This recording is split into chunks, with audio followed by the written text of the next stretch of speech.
Nah, I'm just curious on what this is.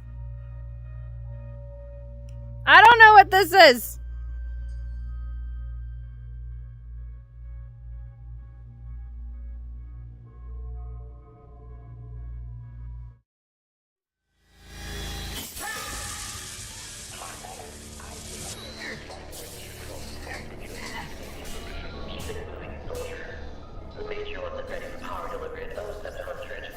What the hell?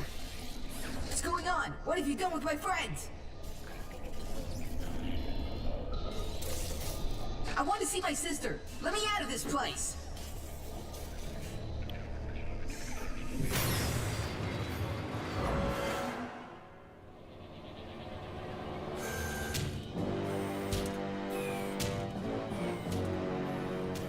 You, I'm not scared of you.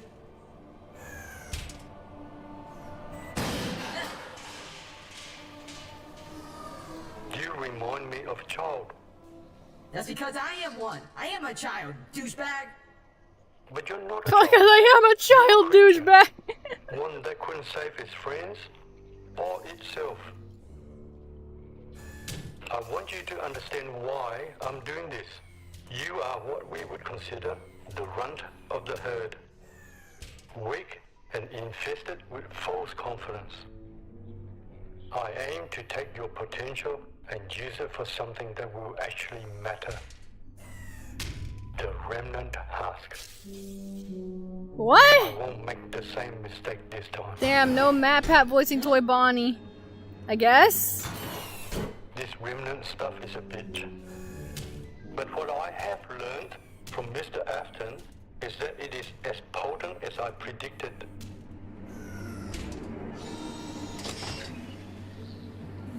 And that it is abundant. It is abundant. What are they talking about? What is this? No, no. I want to talk to my friends. Please, General, let me go.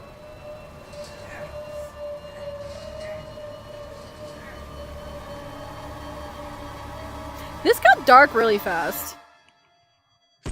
He does in the movie? I've never seen the movie. Wait, no, I've seen the first Five Nights at Freddy's. I've seen the first movie, but I've never seen the second. Interview with Toy Bonnie. That was not an interview. That was the sucking of someone's soul out of their fucking contraption. The fuck? FNAF Lord is weird and confusing. Yeah. I've barely ever been able to get into FNAF lore, honestly. Don't blame yourself. It happened so fast. We can still go back for Bonnie. That wouldn't be a good idea. We got hit pretty bad this time and they didn't even know we were coming. I'm sure they're holding him for now. We need more supplies first and then we can go back for him, okay? And what are we going to do about Afton? Bloke's not answering the radio. Hey, how are you holding Just the up? timeline alone is fucked. You know what? Talking about all the confusion of FNAF is making me realize this video is confusing me. So I'm just gonna not... I thought it'd be funny. It's not funny. That was traumatizing. We just saw Toy Bonnie get their soul... I have a better idea. I have a better idea. Now I know what you're thinking. 20 million kuva. Wow. This guy I'm going to display this to y'all because it showed up in the recommended and now we're watching it because this is so much better. This is more peak content of Warframe. Believe 40 Benadryls will do more than just let you see God. If you don't know what this video is about, then let me catch you up to speed. You see, a couple years ago, I made a mistake. All cool. A couple years ago, I made a mistake. It's all cool. It's all cool. A year later, I made the same For mistake. all the Warframe nerds in the chat, you will know what this is about and you are going to die Now, laughing. I'm gonna do it again. In today's chaotic, Even if you don't know about Warframe, I feel like the jokes in this video are potent enough. I'm going to rapidly abandon any principles and habits that lead to a better life. I'm going to innovate on coping techniques, starting with my loved one. You better give me an affinity proc or I'm about to get domestic. My name is pronounceable, and in this video, I will ruin more than just my reputation. The chat is on something tonight. Hey, wake up, man. Wake up. We gotta farm some kuva. God had to interfere somehow. Top 10 ways to kill yourself. If I'm gonna deal with fucked timelines, I'd rather prefer dealing with Warframe's fucked timeline. At least that one is somewhat conceivable. What the fuck Alright boys, here's the plan. I got 2 syringes of heroin that I'm gonna inject and a Kuva harvester that I'm about to start. Who do you think is I'm really McLoving this Kuva farm strategy. I'm gonna fucking kill myself innovating on the mental disorders front. I feel like I just know about the preggable warframes. Every warframe is preggable. In fact, 1/4 warframe has now also been literally pregnant. So anyway, I heard there was an Eximus rework. The fuck was that? The fuck? They put this in the game?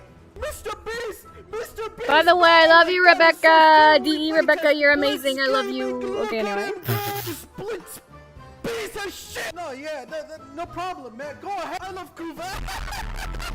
Nothing makes me Oh my god. Self-help books like farming Kuva does. Sometimes I wish the blitz could go through the screen. Can I get a suicide riven with extra dip? It makes me happy that like the community manager and like the person who kind of directs most of the shit for Warframe is such like a cool nerd and also super goth as well, and like all in just really Rebecca's cool, okay? Rebecca's fucking cool, and I'm gonna be real with you. They are also very inspiring. Rebecca's just fucking cool all around. The process was going to be Steel Path Taviuni, self-destructive behavior at its finest, excluding like when I say I'm a girl's girl, I'm a girl's girl for people like Rebecca, DE Rebecca. That doesn't just mean farming 16 hours a day, but that also means not making a single mistake.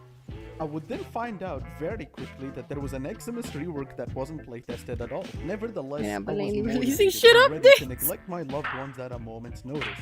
Slowly, I would develop tactics and strategies to deal with the dog shit rework, which of course was very effective. I'm not gonna sugarcoat it, man. Eventually, by talking with other people, I would find out about Steel Path fissures. By the way, this game mode more than doubles the amount of Kuva I get per hour. I'm so glad that something so quintessential to my intent is well conveyed by the game itself. I'm not having intrusive thoughts. I'm just saying. I'm just saying. I knew I had to first develop a strategy for the trials ahead. Fissures require relics, and the best ones are Requiem fissures because the intrusive thoughts say so. The more time I spend because the intrusive thoughts say so. 5 minutes, 1 relic will be used up. So if I farm 9 hours a day, that's about... Oh, you're fucking kidding me! I can only do 27 trades a day. 100 Requiems will take 17 trades, which leaves me with 10 trades, where I have to pull some intricate trick out of my ass to get 300 platinum per day for 2 weeks. I compiled a list of things I could sell, and I kinda wish I didn't, cause it's depressing. I can keep things afloat for the first week, but after that... Yeah, even if I nickel and dime every single schizophrenic I run into, it's not looking pretty for the 2-week plan I had in store. The Rivens are gonna need to ensure that every living creature from every time zone hears about my trade offer. It's gonna take a whole... I'm allowed to laugh at the schizophrenic joke. I am schizophrenic. I'm allowed to laugh. It applies to me.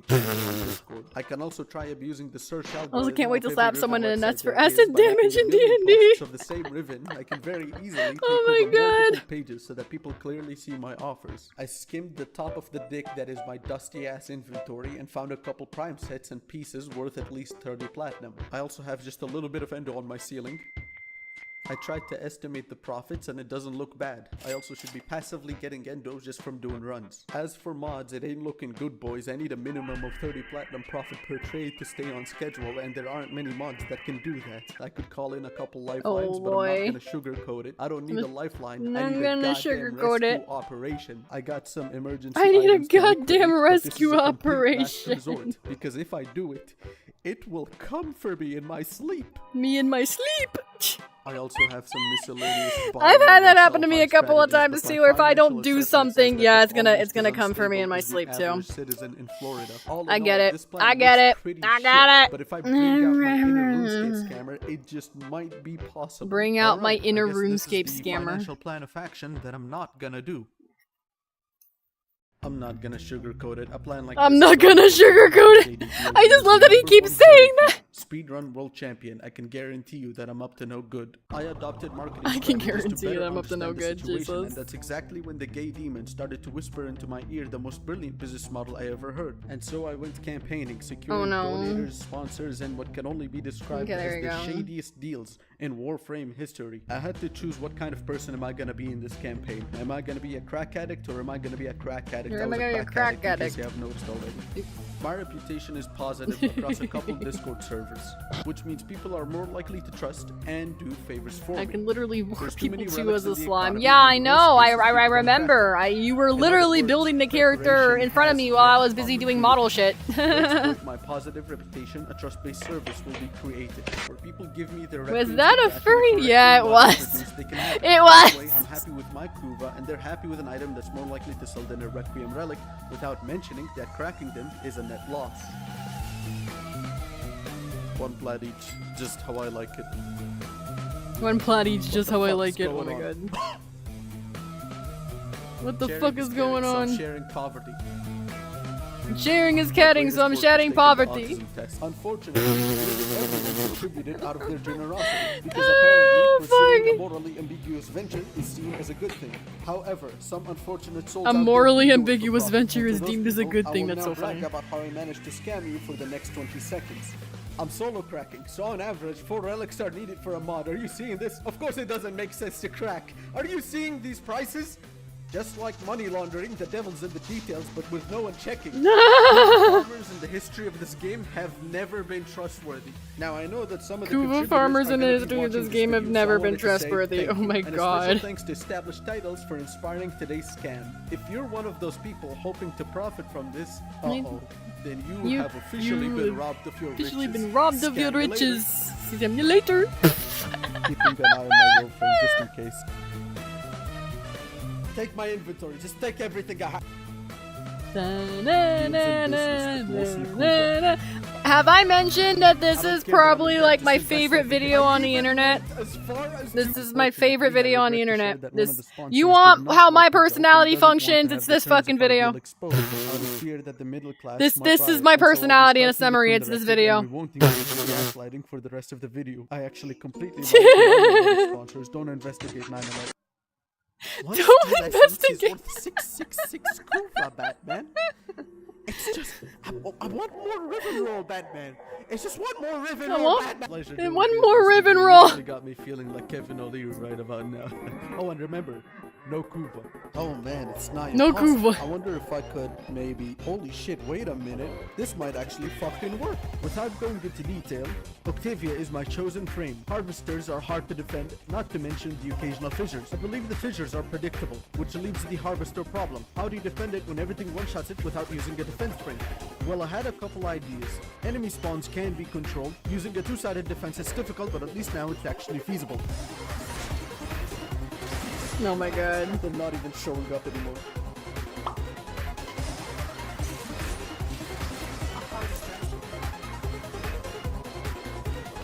What? Alright, I guess I'll just go fuck myself then. I want you guys to see. This is what I have to defend it. Look at this. The bullet isn't even out of his gun yet, and the harvester's already dead! What is this shit? With the Requiem problem solved and a solid strategy now realized, all what was left was to get comfortable and do the work. Comfortable, yep. Take butt fuck forever. And so I started to think, butt man, fuck the forever really indeed. Fucked up when they removed gambling microtransactions from the game. If I can't pay to gamble, then I'll gaslight, lie, manipulate, and work harder than any human should. In fact, let me get into it. On this channel believe in self-actualization and self-improvement to mentally engineer yourself in preparation for the task at hand, which is why I would brainwash myself into loving Kuva. Think about it. Who's more likely to excel in a single-minded pursuit? The person who meets a quota and leaves for the actually enjoys it. It's not about the view. So that okay, actually, I'm gonna get into that. Hold on, I'm gonna get into that. I'm gonna get into that. Hold on. And I'm gonna be real with you. Ramos is right. Who would win in a game of Perseverance? The person that's just doing it, you know, so they can just check out after the fact, or the person who does it for the love of the game? I'm sorry, but the person who does it for the love of the game is going to outlast you every single fucking time. And so, I personally decide for myself that that is the type of mentality I tend to enter for pretty much everything that involves me trying to be better, is I need to do it for the love of the game. I don't need to do it for the money. I don't need to do it for attention. I don't need to do it for nothing. I don't even need to do it for accomplishments. I just need to do it because I enjoy it. If I can genuinely get myself to enjoy it, everything else could mean fuck off. Just be a crack addict about all of your hobbies. Just be a crack addict about your hobbies, be a crack addict about your interest, be a crack addict about pretty much everything. There is a reason why that almost all geniuses are also fucking criminally insane. just go AWOL with it. Just let your mind snap. Let your mind snap. Let it snap. Just let it fucking snap. I promise when you get to the other end of it. I'm kidding. But that is a good strat to have in terms of like trying to get shit done. Just do it for the love of the game. Just do it for the love of the fucking game. Just do it for the love of the game. Who gives a fuck about everything else? It's about the red liquid. And oh no. I didn't prepare for this. Look guys, at this point it's a better explanation. Let's be real here, not many healthy things happen when you're farming Kuva for 7 to 13 hours a day. Even food becomes an inconvenience. The nutrients beckon me. And at one point, I had enough requiems to spend 10 hours straight in one mission. I'm never doing this again, so I did it again. 1D, isn't that like 2 hours? I'm never doing this again, so I did it again. Anymore. Protecting a harvester was second nature to me. Today's Workplace Hazard is sponsored by OSHA. If you're wondering what the timer is, it's Today's Workplace Hazards are sponsored by OSHA. I used it as a visual reminder and a reference for when I needed to scream internally. Oh, would you look at the time?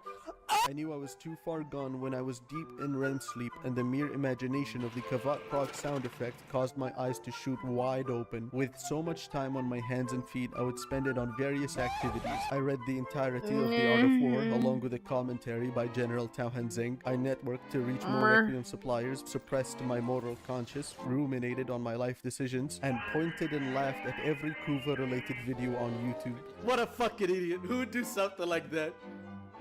Wait a minute. And along that particular day, I only had the pleasure of watching the video that poor dude. All I know is that Kuva can suck my nards. What?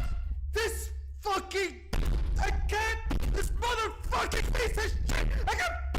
I would not forgive this heresy, but for the time being, I had to let it go, because during my Kuva venture, I would come up with the side goal of becoming the #1 most Kuva-owned player in the game's history, by doing enough research. This is true. He did actually do this. And steel essence, digital extremes, and my wheelchair. I would carefully concoct a move. Digital extremes in my wheelchair. That I used it to buy stupendous amounts of Kuva. This way, no one would be able to outnumber me in Kuva owned for a while. This actually worked, and I have too much to say, and 2/3 of it will put us both on a watch list. Also, I've been working on this video for nearly a year, and I want my life back.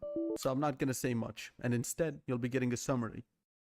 In my time of preparation and Kuva farming, I delved deep into the history of the game and found a couple interesting things. For the sake of this summary, I'll be keeping it quick without much detail. Thank you for the sippy redeem. I do sippy. Where's my water bottle? And how they often rework things to a worse version to fix a non-problem. How they like to treat the Kuva economy and how their beliefs shifted with time. The increasing usage of macros to AFK in Steel Path because it was too rewarding. Top all these findings with how much attention they like to pay to the economy, and that's when I started to see a pattern.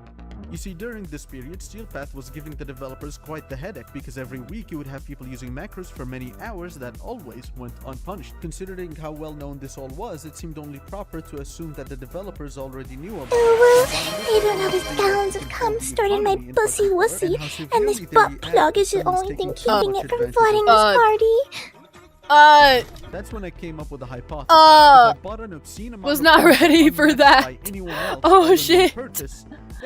Oh my god. The jungle, you know what I mean, motherfucker? And in my search, which isn't perfect, you just grabbed me, George, in the jungle. To buy more than 5 million Kuva at a time and own more than 10 million Kuva at a time. So my target became 20 million Kuva, 18 million bought in Steel Essence. Some may call Hold on, we'll continue watching this. I need to fix my tracking. If I spend any more A time fucking going over the microwave. papers, I'm gonna lose it. Okay, so we're just jumping to the end of this. A couple gonna days fix after my the tracking purchase real of quick. 18 million kuva in the citrus update, no, they didn't add oranges. They instead added an actual fucking vagina. A weekly purchase limit was placed on kuva and relics, and they also gave this statement, which take a moment to read this. Your boy did it. I fucking. But if there's anything I learned from my Your boy did history, it. the company that made Oh, Warframe, is that God. coincidences with this company are extremely rare. 18 million bottles of Kuva Little Kuva Wow, on that the sounded wall. just as depressed as I was when I got it. Jesus fucking Christ. Coincidence? I think maybe, possibly. The whole Kuva thing happened about 2 months Possibly. before Deviri, so there's a real chance that they did the voicing before that. But I think that's a boring conclusion, so I'm just gonna assume they did the voicing afterwards and intentionally made the voice line exclusive to the depression cycle. I mean, look at me, I'm a caffeinated mess with shaky hands and red eyes trying to make a 15,000 Red eye trying to word make it a script 15 digestible. words I won't script get to know if digestible, I'm truly the bruh. number one most Kuva-owned player in the game, but I consider this moment a victory, because people sending me these fucking screenshots can eat shit from my fresh ass. Don't worry though, I remained humble even in my celebrations, although I don't understand why the people who kept sending me those screenshots aren't responding anymore. And with the venture now complete, I can finally go outside. Is that I grass? can finally go outside. No, I can't touch it just yet.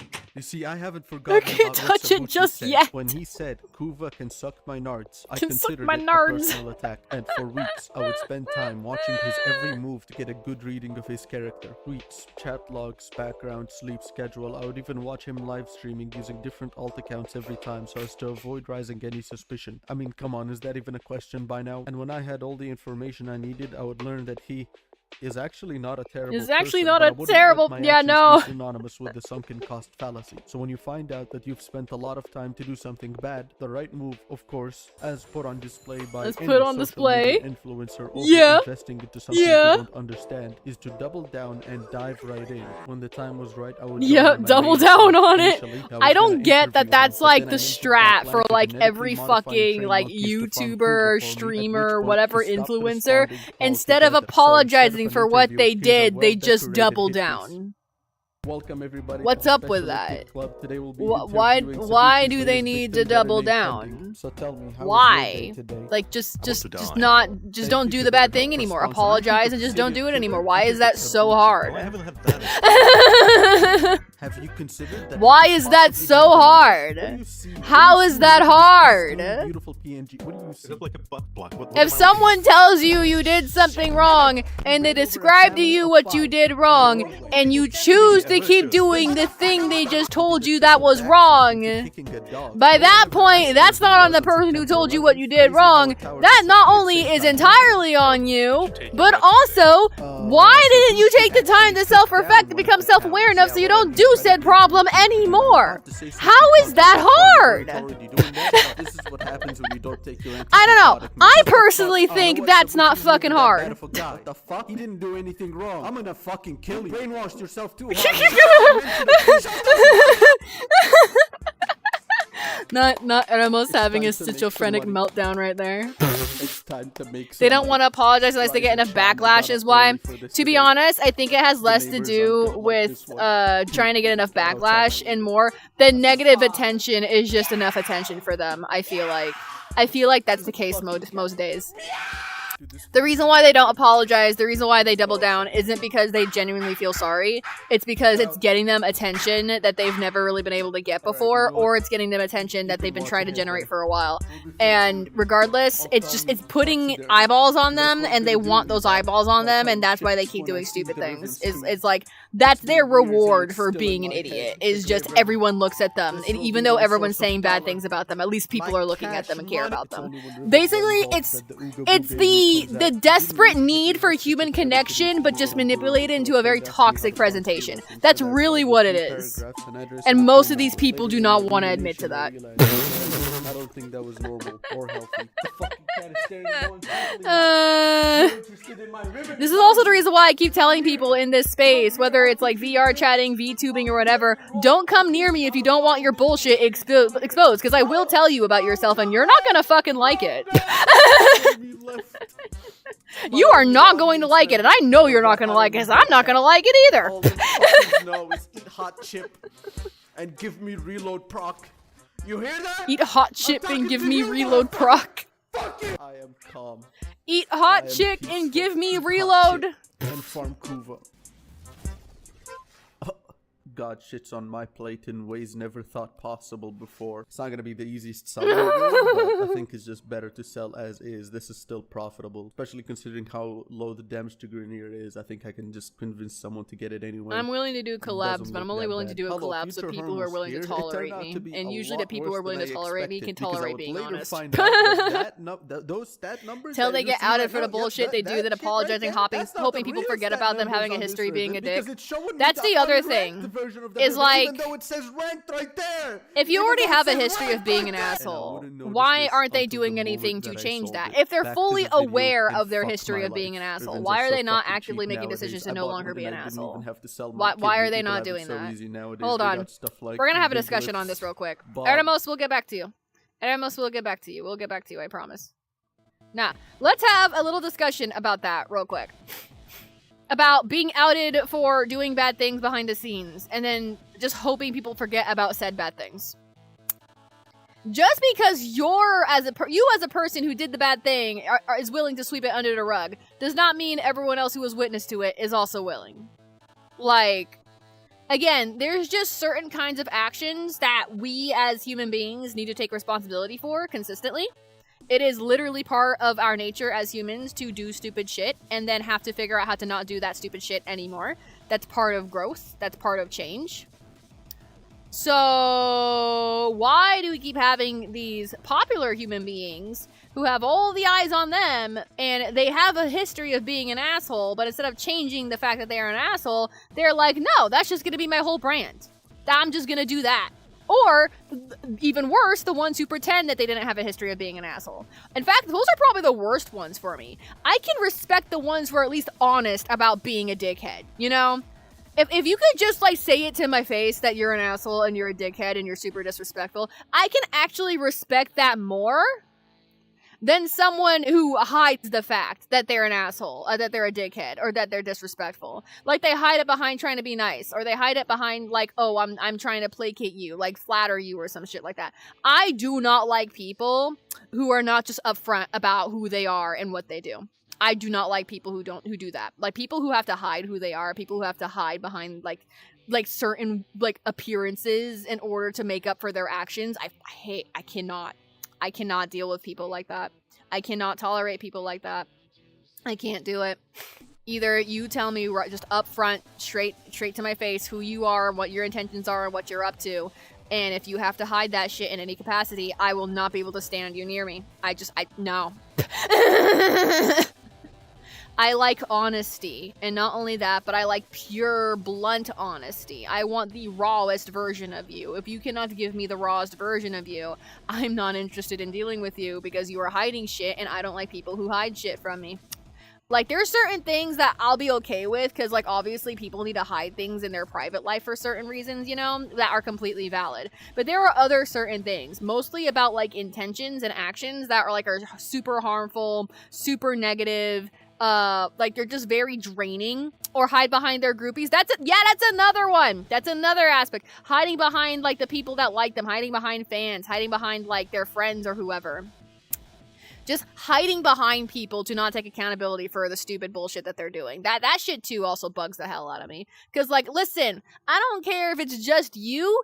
I don't care if it's your whole friend group. I don't care if it's your entire goddamn community. You did some stupid shit. People are aware you did the stupid shit. And the people who are aware and still continue to deal with you, sure, cool, valid, can continue to be around you. But that don't mean anyone else is fucking obligated to do so. That's the thing. And, like, I feel like people don't get that either. It's like, listen, you can continue to be a piece of shit, and you can continue to surround yourself with people who tolerate you being a piece of shit. But to the people who do not want to tolerate you being a piece of shit, don't take offense to that. Don't take people not wanting to deal with you personally. Because when you take people not wanting to deal with you personally, I'm sorry, but by that point, it's less on the person who doesn't want to deal with you and more on you. Like, why do you care so much? You know what I mean? People are humans, they are individualistic, they have minds of their own, and they have their own things that they want to do. And if you get upset about someone because they just choose that your bullshit is just not for them, you can't stop them. You can't force them. You can just let them fucking go. Let them go do their thing. I don't get this whole thing with people where it's like, listen, if they're trying to hold you accountable for something, you just refuse to change, they're allowed to leave. I don't know. Like, there's just a lot of things involved with, like, human connection in terms of, like, the parasocialism of the internet, as well as, like, just dealing with issues like that, and people not realizing whether or not you're a popular human being has nothing to do with it. It has more to do with, like, the principle of the matter, and if someone wants to stick to the principle, they will stick to that principle. That's just it. And you just can't convince them out of it. And I feel like, I don't like saying this, but a lot of, like, narky sort of people tend to get really offended when they run into people who can think for themselves, understand that, like, they have their own agency, they have their own, like, you know, they can think for themselves, they can do what they want for themselves and choose for themselves. And for some reason, certain kinds of people just get really offended over that. And to those certain kinds of people, I have to let you know, that's a part of life. You're gonna have to learn how to get over that eventually. Like, eventually. At some point, you know. I also can't, that brings me to another fucking branch of that, but less about popular people and more just interactions with other human beings in general, which is people who try to do emotional bullshit to try to manipulate people to do things for them. I can't stand that either. You are not going to try to guilt trip me to do anything. You are not going to try to get me to use my empathy to allow you to continue being a toxic shithead. In fact, again, reminds me of another bluesky post that I fucking reposted recently. The worst person you know does a fawn response every time you're asking them to stop doing something that is harmful as shit or weird as hell. Instead of taking accountability for the weird, harmful shit they're doing, they will fawn. They will fawn and be like, I didn't mean anything by it. I wasn't meaning anything. I didn't mean to hurt you or some shit like that. And you're just like, no, what you did hurt me. What you did hurt multiple others. Fawning over it is not going to take you out of getting accountability. What the fuck? They also get mad at people that don't get affected by them. That's another one. Yeah, they get mad or pissed off because people just refuse to, like, pay attention or, like, feel affected by anything that they do. That's another one. Yeah. If you're trying to do something to get someone's attention, maybe you should just go talk to them. Why are you being passive aggressive and not, like, directly, like, trying to get someone's attention? Like, what's going on there? Just go fucking talk to the person. How is that hard? They're a human being. What are they gonna do to you? Yell at you? That's another thing that I can't stand for certain people. It's like, I get not wanting to be yelled at. But at the same time, too, some people just don't know how to control the volume of their voice, or sometimes yelling about things is how they share their expression of enthusiasm or whatnot. And to those people who are like, I don't like being yelled at, I'm sorry, but there's going to be people out there who are going to yell in your vicinity, and you're just going to need to learn how to tolerate that. Like, again, there's just a lot of different nuanced situations where I feel like certain things that people have as problems for others is like, unfortunately, you're just gonna need to learn how to tolerate that. A lot of it's just learning how to tolerate shit and be patient for it. You don't have to accept it, you just gotta tolerate it. Maybe even for a temporary amount of time. It's not like it's gonna be forever. Hell, if it's that bad, leave! Again, most of this just has a lot to do with people understanding that you have agency. You can think for yourself. You can choose for yourself what the fuck you want to do. Why are you forcing yourself to deal with shit that you really shouldn't be having to deal with? Fucking walk away! Oh, God. I don't know. I don't know. And then the other part of it, too, those people who, like, hate watch other people and, like, they stalk other people's shit, but they say all the time, like, I don't like this person, and I don't like this person because this, and that, and this, and that, and this, and that, and just, like, nitpicking the fuck out of people. And they barely know them. Like, why are you nitpicking the fuck out of somebody you barely know? What's going on there? Why? You don't know this person. You don't know their history. You don't know where they're coming from. You don't know why they're doing what they're doing. Why are you so quick to judge what they're doing or who they are? Like, that's another thing I don't like about certain kinds of people. Are people who are super quick to judge. I hate people like that. Me, yes, I am very guilty of doing that too, of being quick to judge for certain situations, but that's also because I'm very good at pattern recognition, and I can recognize a pattern very quickly before it really gets, like, really bad. Sadly, I can't do that walking away. It just makes it worse when dealing with my family. Yeah, see, how do I put this? My family was also really bad about, like, you know, just being assholes and not really being able to deal with their, like, bullshit half the time. And yes, I did try to walk away a lot of the time, and you're absolutely correct. When you're dealing with family, yeah, it does make it worse. It always makes it worse when you're dealing with family, unfortunately. That's just kind of how it is. That's also why I say, too, either you learn how to tolerate it, or you do what I do with my family, and I just sit there blank face and just let it go through one ear and out the other. Again, this is also why like, the reason why I have selective hearing, as well as selective thinking and selective all of that, is because of the way that my family tried to raise me. I've also had family who tried to, like, push their ideals and, like, push their belief systems and push all of this shit that they truly believed in, that they truly, like, felt about.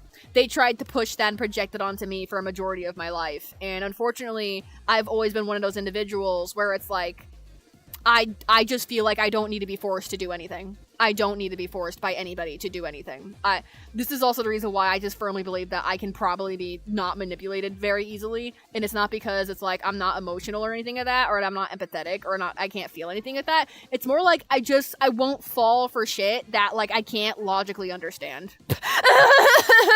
And that's one thing that used to fuck with my parents a lot when they would try to tell me their beliefs when I was younger. Is, like, especially my grandma Benita. Oh, my grandma Benita was so bad about that. She would discuss with me her Catholic beliefs all the fucking time. And I would just be sitting there nodding like, yeah, uh-huh. And I'm not gonna remember any of this in, like, the next 5 minutes. But yeah, sure, uh-huh. I'm listening. And then, unfortunately, after the fact, I always would rebuttal back at my grandma, like, Grandma, I don't believe in any of this. And she's like, I don't understand why you don't believe it. Palut, I don't understand why you do not believe any of this. God is real. God is good. You should believe in him. I pray for you every night to make sure that he takes care of you. And I'm like, Grandma, I appreciate this. I really do. But the problem is, I'm not going to believe in it. It's not what I have physically dealt with in terms of my reality, so I'm just simply not gonna believe it. And that's no fault of your own, Grandma. That's just my own choice. It's no offense towards you. But Grandma always took offense. I love you, Grandma Benita. I wish you well. I hope you're resting well. Good Lord. Like, that's the other thing, too. That's another thing I feel like should be, like, a skill set that people should really, like, do a lot more to try to learn how to do. Is fucking, like, conflict de-escalation, as well as, like, having civil, like, disagreements. That's another big thing. I feel like people are allowed to disagree with each other and still like each other. You're allowed to disagree on something and still like that person for who they are. Like, I'm sorry, I get it, that there's just a lot of insane shit that, like, you can disagree with, and it's like, that's not something you can disagree with in a sense of, like, that's, like, a casual disagreement. That's, like, my whole existence is, like, a problem to you, and you want it eradicated. That's not a disagreement. That's just straight up fascism. Nah. But then there's also certain parts of it where, like, I can disagree that I don't like bananas. You know, that's very much like something I can civilly disagree with. I don't like bananas. Everyone else can like bananas. I just think bananas are trash. I don't like bananas. I don't like their texture. I don't like their taste. I fucking hate bananas. But you see what I mean? Like, that's simple. That's something we can have a simple disagreement about. I don't know why, but this just reminded me of that one Twitter problem, the pancakes waffles bullshit. My grandmother just keeps going on about how the world will end soon and God stuff. Well, you do realize, okay, well, my personal opinion, and nobody needs to listen to this, and honestly take this with a grain of salt, but my opinion is that a lot of that Catholic, Christian, all that kind of faith, it's very death culty. It gives very death culty. Why are y'all worshiping what's beyond the grave? That we have no idea exist. What's going on with that?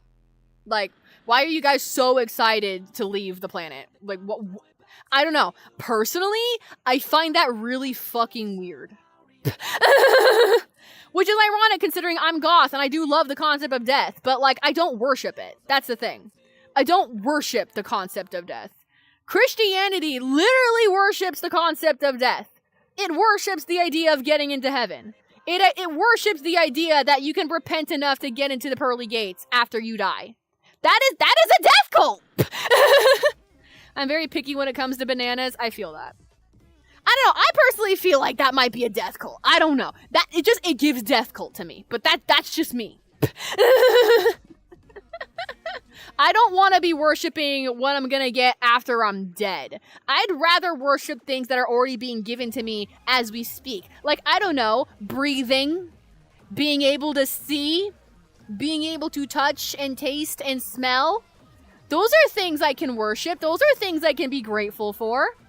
Being able to, like, think for myself. Being able to cuddle with my cat. Being able to, like, have a familial relationship with my grandpa. These are things that I worship. These are the things that I care about. These are the things that are my religion, if that makes any sense.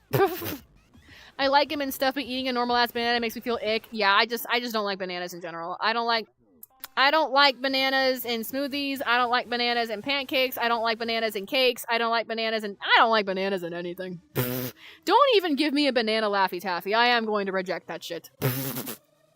I love cats. I also love cats. It's also why I'm a cat girl. Also, hi Betty. How you doing?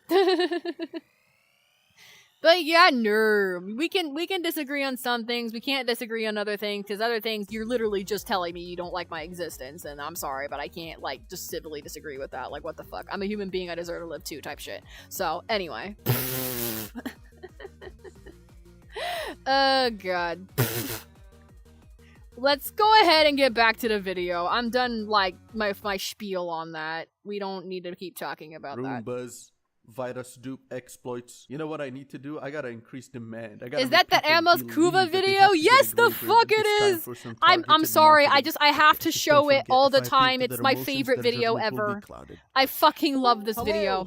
I love this video. Someone near and dear to you suffer a heart attack? Yeah?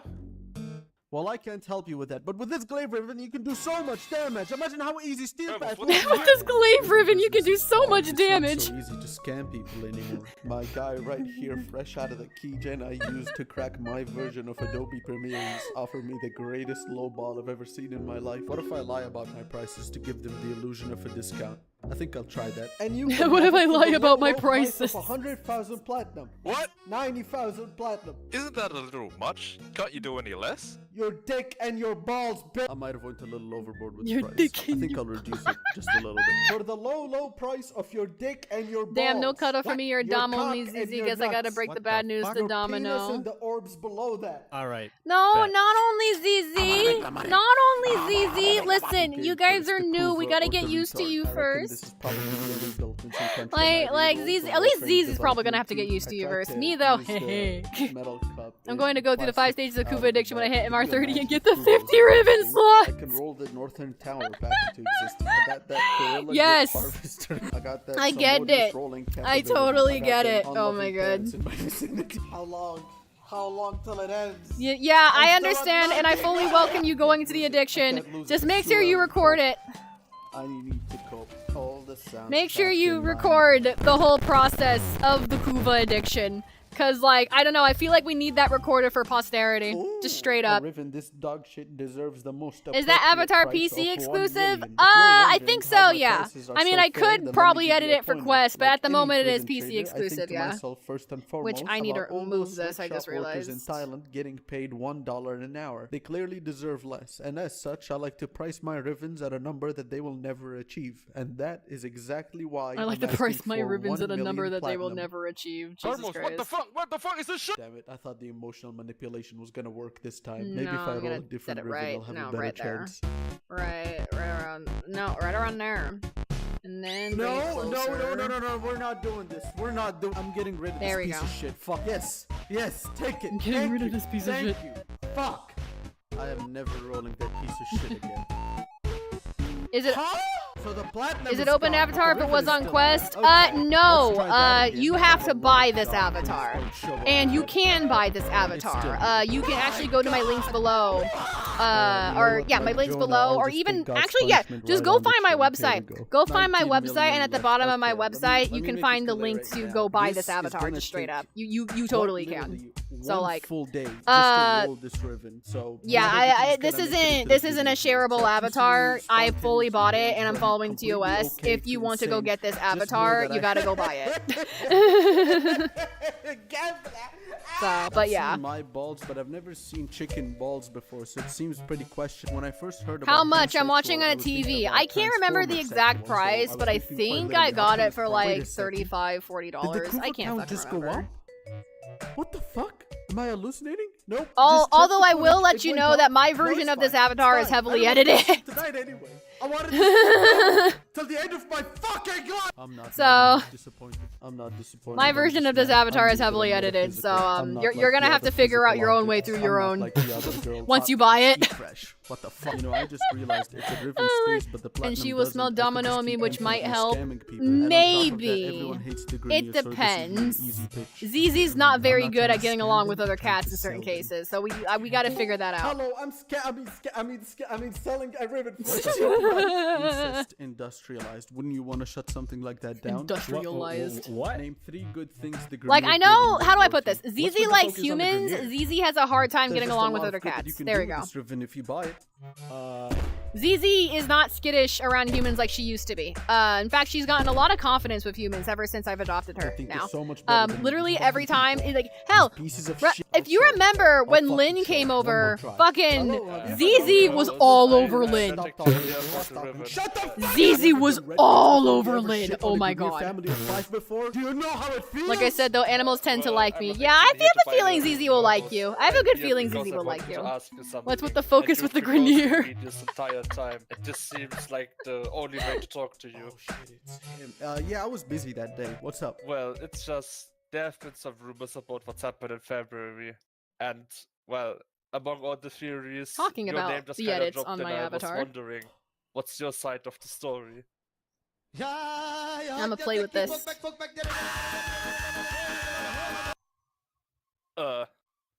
Homos? Okay, act normal. Sorry about that. My cat, dog. What? Anyway, can you check your DMs for me? Homos? Yeah? That's my fucking location. I'm not talking to people anymore. End of that. That's my fucking location. I'm still at 18 million. Okay, you know what? From now on, I'm just gonna keep it nice and peaceful and... This does come with the avatar, by the way. These things, they do come with the avatar if you really are interested in the avatar.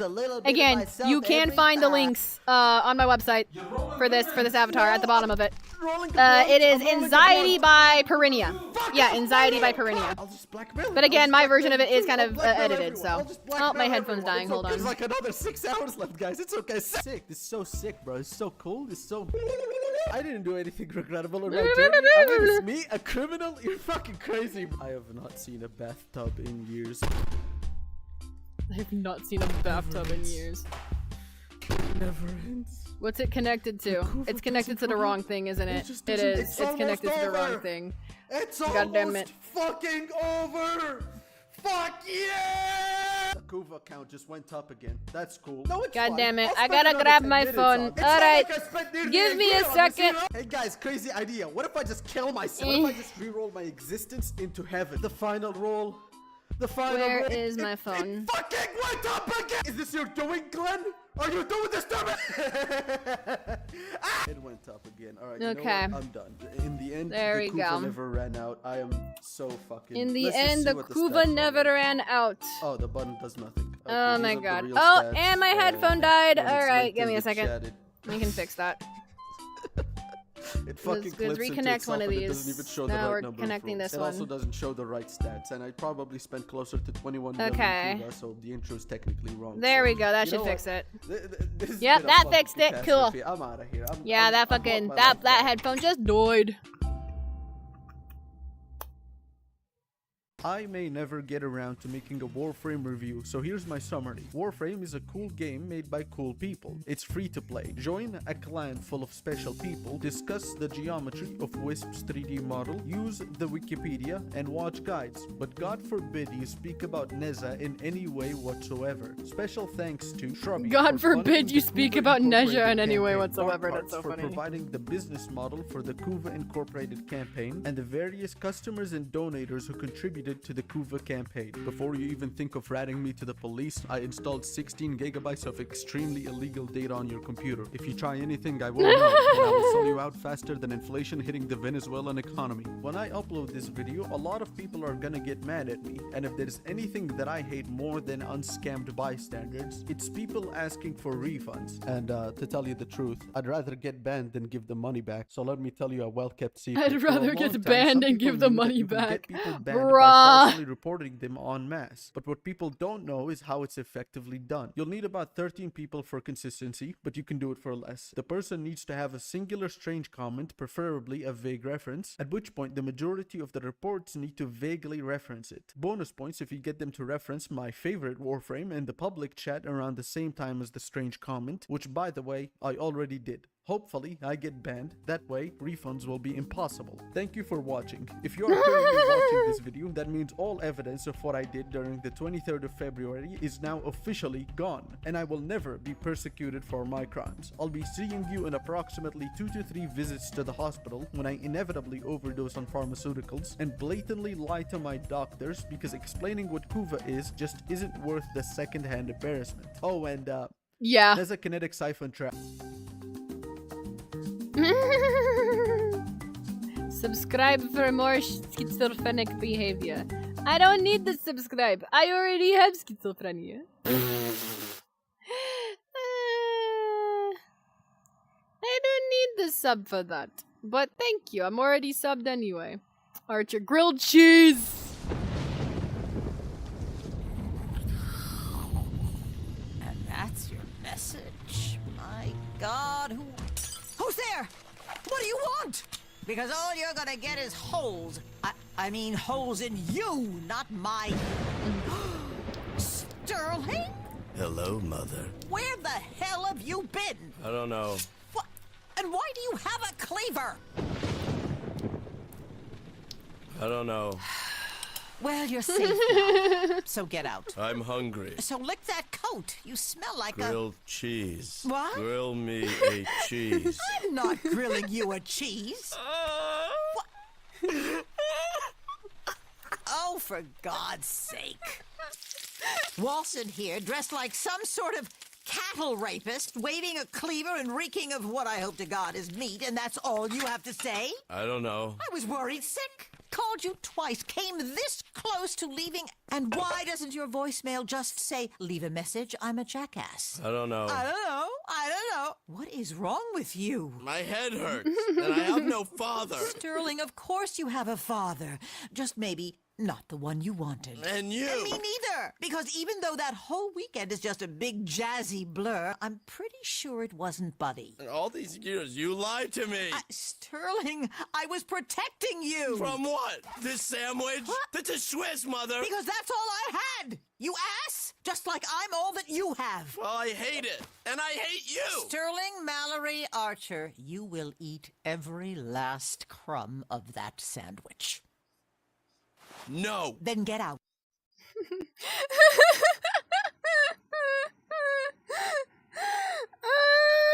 funny as hell. Oh, I love Archer. I love Archer. Oh my god. Best of Archer Season 2. Hell yeah. Why not? Why not? Why not? Oh god, the anime intro.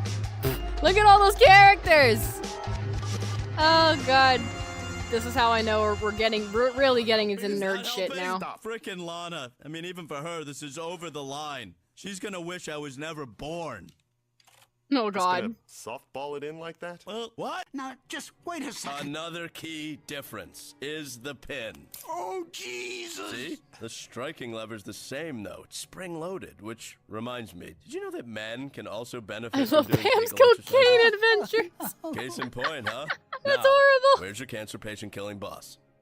Okay, I got it. Let's go. Wait, you're just gonna leave him with a grenade stuck up his ass? Yes, Lana, I'm on a rampage. And also kidding, it's a smoke grenade. I'm on a rampage. No, that was a real grenade. Pick up a different set of books, Cyril. Oh, no, No? I'm not comfortable with that. Think you'd be more comfortable on another little vacation upstate? No, I was dating Lana, but since I suffer from sexual addiction, which these quacks deny is even real, now they're treating me for... Can somebody please shut up that damn coyote? Chlormetrazepam? No. No, I would not. I wasn't Oh my god. And I was. Ugh. What? Jeez, I'm only human. I love Are you, you? Pam. Or wait, what do you have in Switzerland? Some kind of pikemen? I don't know. I am from Germany, where the age of consent is 14. What is it, the Oh god, no. No. No. As the ski lift was coming at the last minute, I jumped out of the way. Dukes, I am gonna be in huge trouble. Oh my god. Right after I freeze to death. Double Dukes. Right after I freeze to death. Any ideas, Anka? Because I'm all ears. Why don't we take that? Oh god. Why is she? I forgot obviously that we're in gonna this take episode she was shirtless. You reckon? No, we're not. We're not doing this. We're not doing this. Wrong side.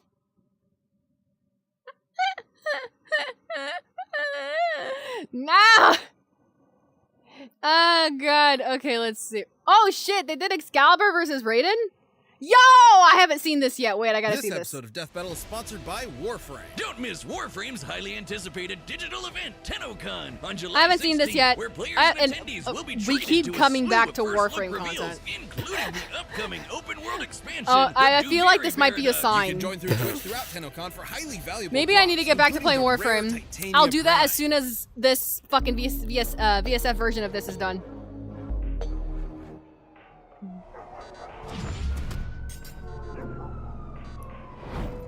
Wiz, what are you doing in here? It's our day off. Oh, just conducting some research. I've discovered a Tenno foundry in the process of crafting a new Warframe. I'm just about wrapped.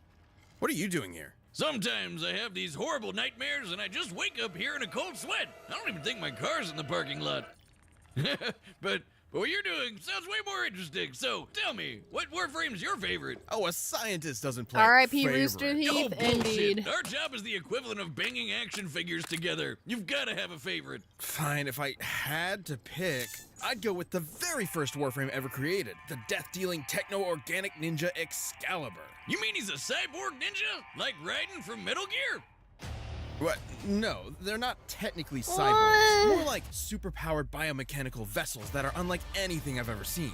Trust me, this is gonna get crazy, so spoilers ahead. Yeah, just give me the lore already, Wiz. Long ago in the Origin system, the Orokin Empire discovered the Void, an extra-dimensional spatial realm that allowed for travel across vast cosmic distances. However, when they sent the first colony ship through it, the Zariman 10-0, the Void drove all the adults on board into an insane, murderous frenzy. Huh, sounds like my first wedding reception. Okay. The children, though, absorbed the Void's energies, imbuing them with the powers they needed to defend themselves against their mad parents and survive. When the Zariman 10-0 emerged from the Void, the children were permanently changed.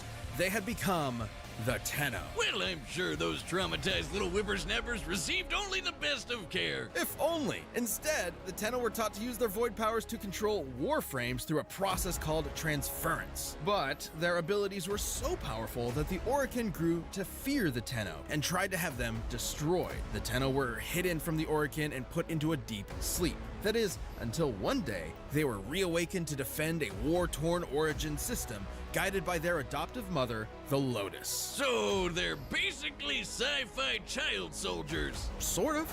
Though the Lotus does care deeply for her adopted children and has devoted her efforts to protecting as many Tenno as possible. There are almost 50 different Warframes currently out there, each with their own unique abilities and combat styles. But I think that the very first created Excalibur is the deadliest. He's kinda reminded me of someone. A master swordsman with his razor-sharp skana, Excalibur is an expert at racking up quick kills faster than the eye can track. He's unmatched in skill and precision with the blade, especially when augmented by his unique abilities, like Radial I Blind, love which that releases they a really flash went of light into to it. They incapacitate really nearby went foes, into it with or this. Radial Javelin, which blasts out a wide burst of energy spears. But his greatest and most iconic is easily the Exalted Blade, a sword of light that can slice just about anything to pieces. You don't get much cooler than that. Huge-ass laser guns, Wiz. Huge-ass laser guns automatically make you cooler. Funny you should say that.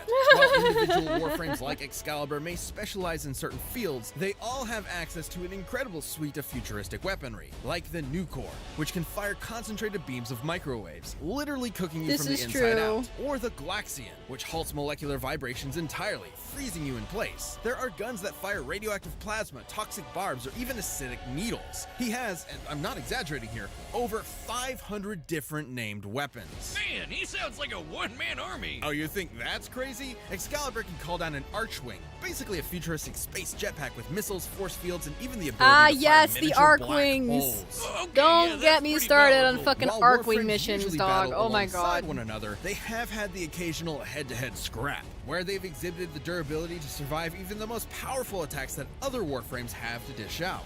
For example, blasts of concentrated antimatter from the Warframe Nova. Sounds pretty unstoppable. Ah shit, I just realized. Is it still up or do I need to do like you really turn want it to talk on about again? Raiden? Is that what this is? Come on, Wiz. Oh yeah, it Child turned itself soldier, off. half Oh god, robot let me go fix assassin, it. Glorious Nippon steel. Oh It's a lord, perfect hold match. on.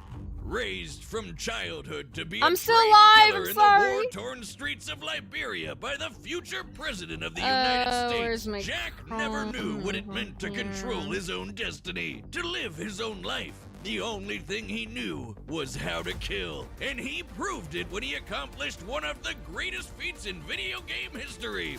Surviving the absolute mindfuck that was Metal Gear Solid 2. Legions of angry fanboys be damned. Solid Snake was yesterday's news. This was Raiden. I think I'm probably gonna Too end bad at for him that a like shadowy extra-governmental 11, body so known let as me the find 11 Patriots o'clock. captured him and turned him into a cyborg for their own 1 hour, complicated 11:23. purposes. No, Even end after it the Patriots' downfall, in Raiden struggled to build a life that he could call his decent own, amount of pulled minutes. between his sense of justice and his genuine ecstasy for war. Okay, there we go. Yeah, I didn't realize it turned itself off. That's funny as hell. The corpses of all the poor souls that All dare right, there you mess go. with him. He's got dystopia, a magnetic sigh that pulls you towards your enemy, or There we go. l'étranger, Wow, I think you actually said that right. which is a I didn't convertible realize that my Blue whip Sky Live thing combination turned made off of on arms, itself because I was rocket supposed to launchers, like not claymore stop mines, streaming EMP at like grenades, 10, and all this stuff from and it's MGS2. now But 10:24. nothing beats But his I really don't high-frequency care. blade I'm he willing to inherited go from live for a little Jetstream longer Sam, or stay the live for a little Murasama. longer. To be honest, I have to I'll probably admit, keep the going until 11 and high-frequency then I'll probably blades hop are off. marvels. They vibrate at such high speeds that they can destabilize the physical structures of metals on contact, greatly increasing their cutting ability. It's basically robot kryptonite, if that makes sense. Even with his original high-frequency blade, Raiden could cut through massive metal gears like tissue paper. And of note, those metal gears were not made of ordinary steel, but carbon nanotubes, one of the strongest materials known to man. The bonds between carbon atoms are incredibly strong, which means that the tensile strength of carbon nanotubes is greater than even the toughest metals, like titanium. Using the high end of potential shear strengths, slicing clean through a building-sized Metal Gear ray would require an energy equivalent to, at most, 100 kilotons of TNT. And the Murasama is red, which makes it even cuttier. How else would he have had a chance against our Lord and Savior, Senator Armstrong, and his nanomachine? Unlike those Beltway pansies, this hulked out Ayn Rand can hit the ground so hard it splits lava. He was somehow a vastly more difficult boss than the stadium-sized Metal Gear Excelsis Raiden tore to shreds minutes earlier. Don't F with this, Senator. That is, unless your nickname is Jack the Ripper. Raiden spent years fighting for justice and denying who he really was inside. And it took his battles with Desperado enforcement to finally realize it. He's a killer. plain and yes, simple, and classic he lives edgy to test his character has skills against disturbing others. either When he enters backstory or Ripper just mode, any disturbing last features shred of them inhibition in leaves general. His body, Yes, and yes. his strength and skill skyrocket. Very And classic. That's exactly what Armstrong saw in Raiden.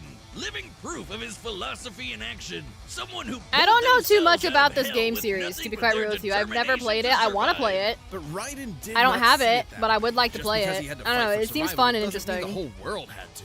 And it was only through an act of generosity from Raiden's slain rival, Sam, that he managed to win. His Survival sword may have been a Minecraft tool of was Metal Gear justice, not Solid used in 2. anger, but the Murasama That's funny. wasn't that sword, and with it he ended Yeah, eventually I Armstrong gotta get once around and to for playing the all, Metal Gear Solid and lived series. the rest of Eventually, his I gotta get life around to doing on that. his own terms. Hack and slash, indeed. I love me a good hack and slash. Look, I know we're just shooting the shit, but Raiden would definitely kick Excalibur's ass. You've got to be joking. Maybe I didn't sell it well enough with my spiel, but Warframes like Excalibur are unbelievably powerful, on a whole other level from cyborg ninjas like Raiden. Oh yeah? We're in the lab. We've got the research done.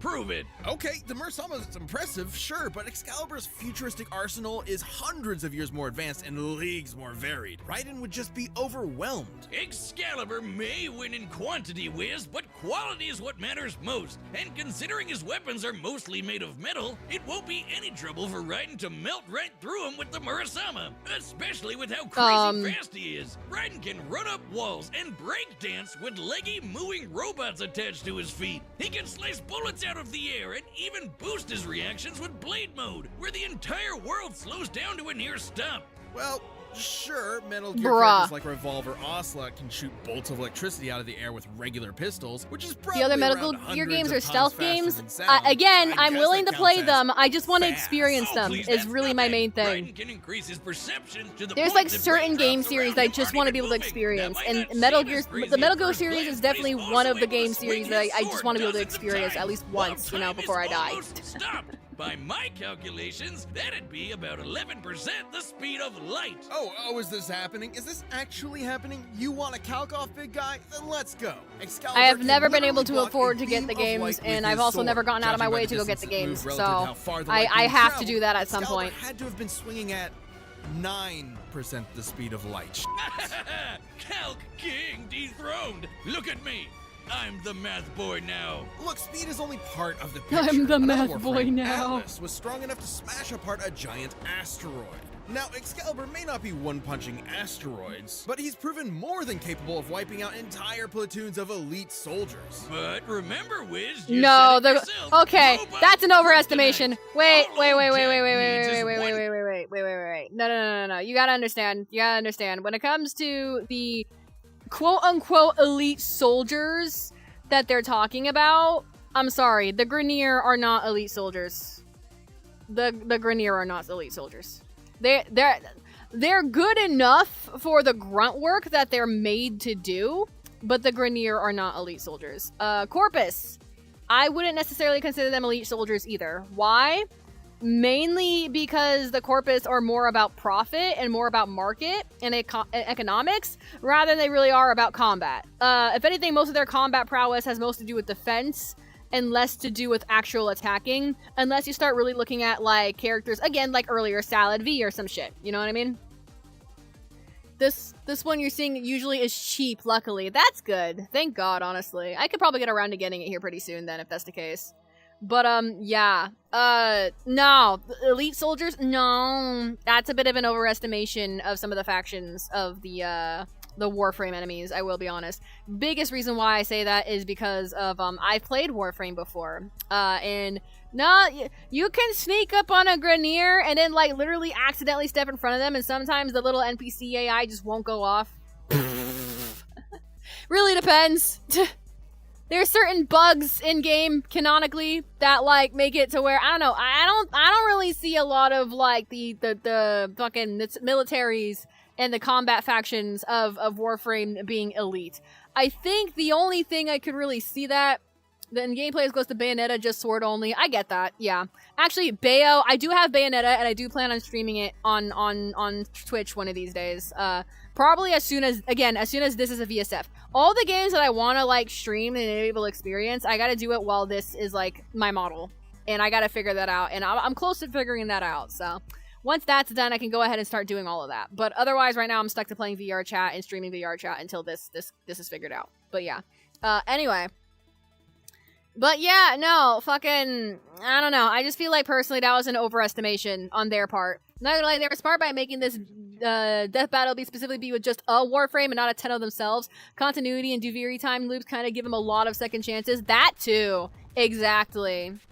But if they pull that out at the end, I'm gonna be really pissed off. They better not pull that shit out. We are specifically focusing on the Warframe. If they pull any Tenno shit, I'ma get upset. They better not pull any Tenno shit. Good swing of that Murasama, and Excalibur's getting sliced. Both are made to by the same pieces. people too, which You explains why it's so really fun think your gameplay-wise. That Warframe makes can sense. Take on a pure-blooded killer like Raiden? Oh, you really think your cyborg ninja can take on a ghost soldier from the future? Well, I guess we'll never know. Forever a mystery. No way to determine a winner. Are you thinking what I'm thinking? Oh yeah, I could definitely go for a beer right now. No, you idiot. Let's settle this the old-fashioned way. Oh, yeah! It's time for a death battle!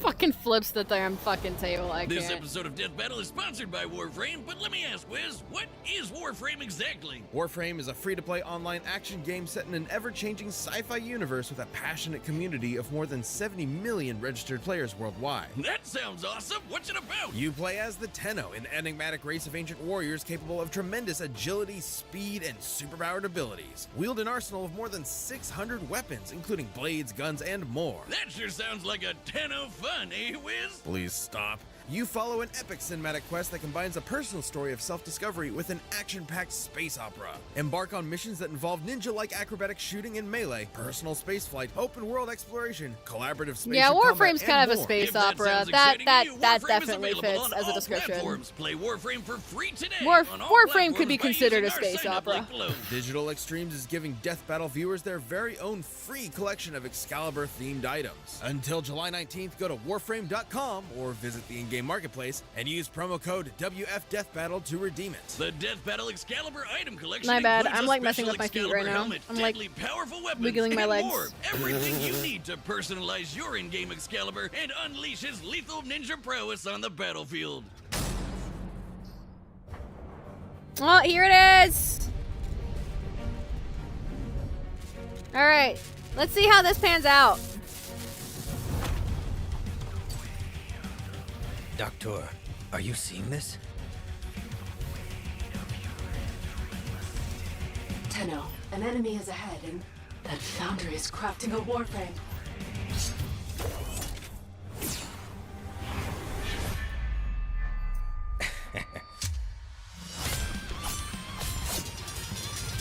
Oh shit. Straight to the point. Metal freaks like you usually got a monologue first.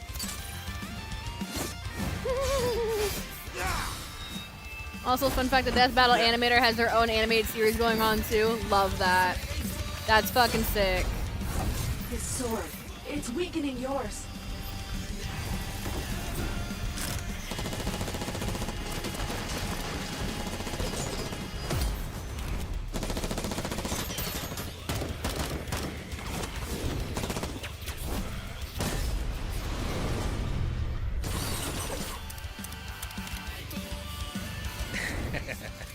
Infinite ammo. That's fucked.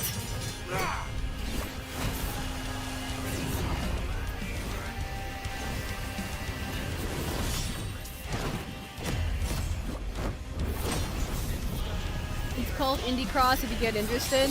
Ooh, okay. Yes, I'm in. Mr. Raiden, sir, or can I call you Jack? Big fan. Who the hell? I'm busy here. Oh my god.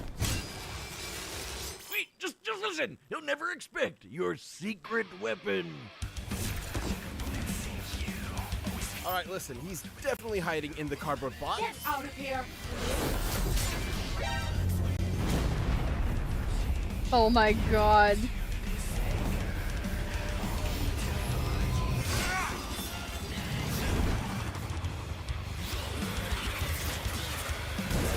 Ah, shit! Not them bringing out the Arcwing. That's not fair. Doctor, it's time to let her rip.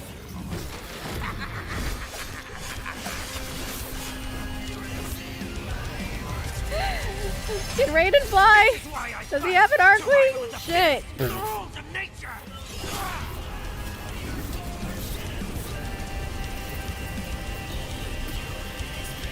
My child, you're not done yet. I'm searching your warframe's power systems.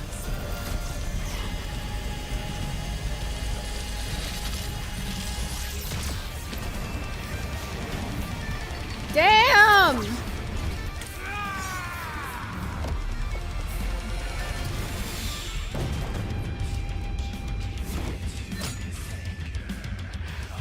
Excellent work, Tenno.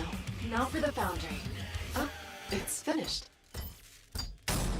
KO! Chalk one up. Holy the Count shit. King, the math boy, is back. Oh, infinite ammo, Wiz! He had infinite ammo! Sure, and yes, that is 100% indisputably canon, but there was a lot more going on here that eventually gave Excalibur the win. I guess so. Both were super skilled swordsmen and ninja, and their speeds were almost even. So the fight was ultimately gonna come down to whose tech was better. And I've gotta say, it looks like Excalibur just had a lot more to pull from. Warframes have access to an absolutely absurd amount of varied weapons. Despite Warframe's arsenal is fucking And insane. consider specific guns like Glaxian, which can halt molecular movement, a direct counter to Raiden's high-frequency blade.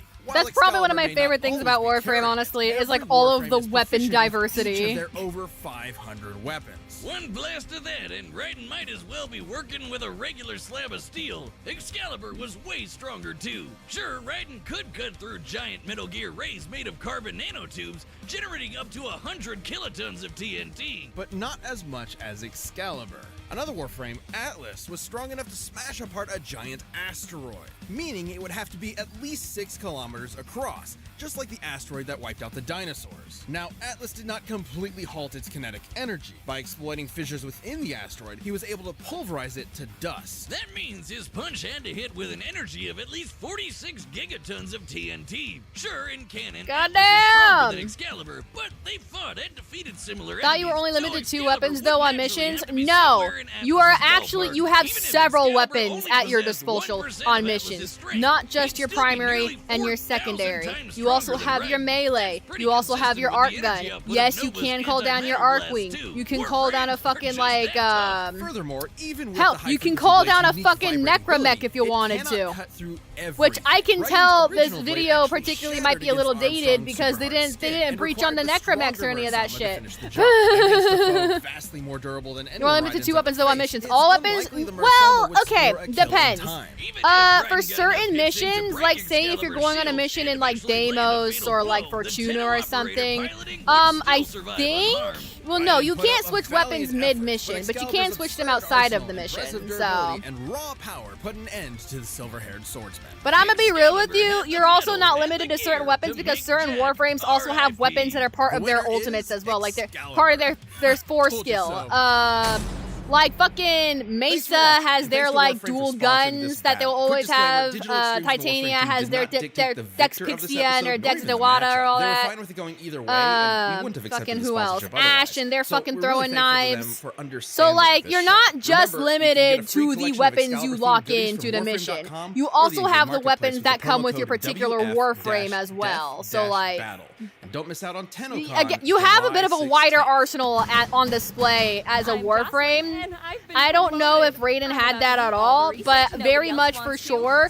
The only reason why this death battle makes sense to me is because, yes, Warframe technology and Warframe weaponry is very fucking diverse. In fact, the fact that they even have Excalibur as a fucking Warframe to be the one that did this is funny as hell to me, because yes, Excalibur is pretty similar to Raiden, but that's the only reason why that ended up becoming a fight was because those two are similar. If you were to put in any other Warframe in there, I'm gonna be real with you, Raiden would have been fucked. You would have been fucked. Like, don't put that motherfucker up against Nyx. He would have been so screwed. Oh, Lord. Let's see. Okay, I have like 20 minutes left before I need to head out. Do I continue watching videos or do I do something else? Do I watch videos or do I do something else? I think we're just gonna sit around and chat, actually. We're done watching videos. I'm done watching videos, particularly. Let's see. Okay, there we go. Have you seen the goofy shit Uriel is currently pulling, apparently? What? What? Just don't look at the death battle site. They scale shit weird on the site. Oh my god. Oh, thank you for the follow, Spyrians. Thank you, I appreciate it. Oh, goodness. But yeah, no, I I guess I won't look at the death battle site. I have no idea. They do scale shit really weirdly. In terms of these fucking death battles, they always like skew things weirdly. On one point, it was a trend to shit on the scaling. I do remember that. That was from some funny shit actually. I remember when Krona versus Venom came out, and they were also like fucking around and saying like, why do these comic characters keep going against these anime characters? Stop going up against the anime characters. That's just not fair. I remember that shit. That shit was funny. Fucking Symbiote's worst enemy is always a pink-haired anime character. Because 2 different fucking symbiotes went up against 2 different pink-haired anime characters that I love. Oh, fuck. Yeah, death battle's funny. Oh, what was that? Oh, thank you for the sub, Spirians. I appreciate it. Thank you. Oh my gosh. Oh, you had half the sub, but thank you. But yeah, no, fucking yeah, they do weird stuff when it comes to the death battles. Actually, have you guys seen? You know what? We are watching one last video. And the last video that I have in mind is one that they came out with recently, and I like it because it has 2 of my favorite characters in it. Both are scythe wielders. I love them to death. Yeah, you probably know what I'm talking about if you've seen it already. But I don't care, we're watching it. Let's see. Let's see. Now that we're on this as a topic, let me put this back.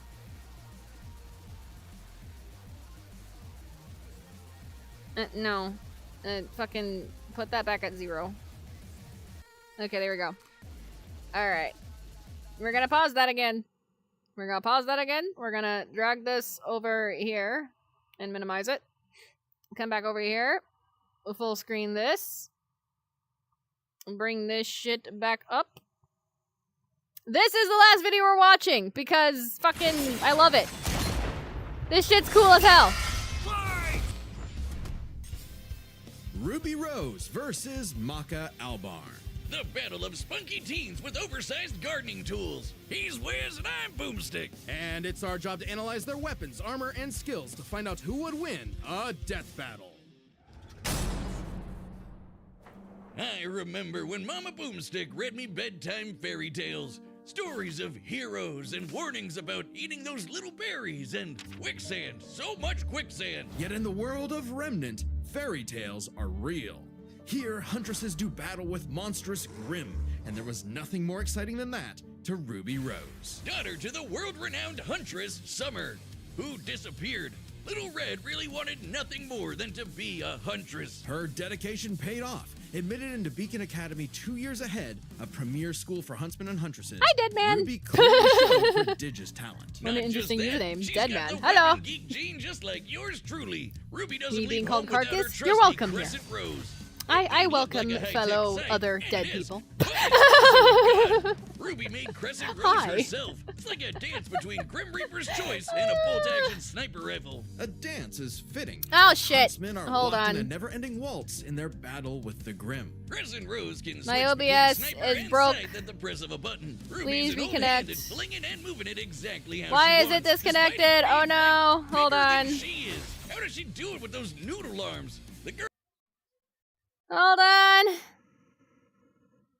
Like your name too? Thank you, I appreciate it. Okay, we disconnected for a bit there. That was unfortunate, but I think everything's good now. Okay, yeah, it had to reset itself. Damn. What happened to stream?